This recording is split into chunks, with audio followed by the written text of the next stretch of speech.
Alright guys, throughout the whole story, Oda has been trying to tell us how Kid is more powerful than Law.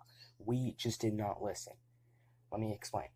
When we first get introduced to them in Sabaody Archipelago, Law is portrayed as strong, but not equal to Luffy level, due to his low bounty and lacking crew. On the other hand, Kid was shown as a real threat, having the highest bounty of the 11 supernovas, as well as having his very own supernova crewmate in Killua.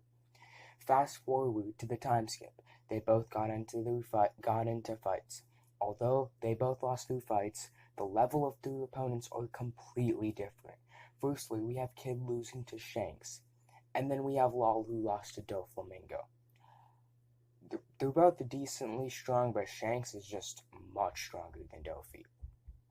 Once again, Oda portraying Kid as the stronger of the two. Now, in Punk Hazard, where Law was pretty much begging for an alliance, while also being an underling to Doflamingo's underling, who he had lost to in the past.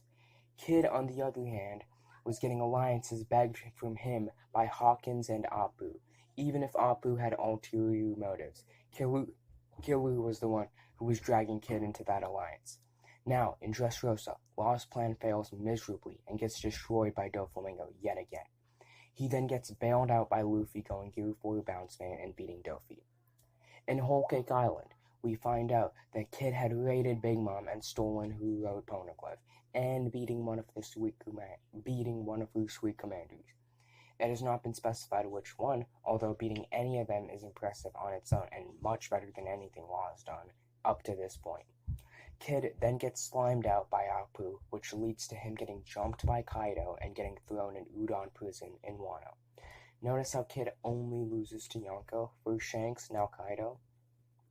In Wano, right off the bat, we see Law losing to Basil Hawkins, and he gets thrown in another prison. Not Udon, though. Meanwhile, in Udon, we see Luffy and Kid portrayed as rivals and equals. We know that they're probably not equals, but Oda portrays them as equals, competing in many petty tasks like lifting bricks to get some dumplings.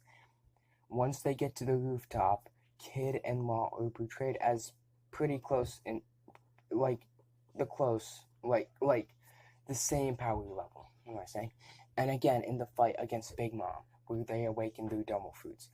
When they leave Wano, they both lose their 1v1s to Yonko, and their stories end there. Although I do believe Kid is going to come back near the end of Elbaf, since we know he is either dead or on Elbaf. And I don't think he's dead.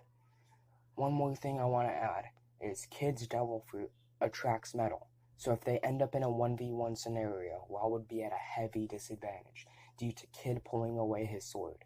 Obviously, I'm not saying Kid beats every swordsman, because we found out that due to that strong enough Haki can nullify devil fruit powers. Law not being a conqueror leads me to believe he can't counter Kid's awakened fruit. So, Kid throughout the whole story only loses to Yonkos, while Law lost to some weaklings like Dofi and Hawkins, and Kid's devil fruit counters Law. Also, Law is yet to win a 1v1 against a named character. And I'm gonna end things there. I hope that proves my point. Thank you guys for watching.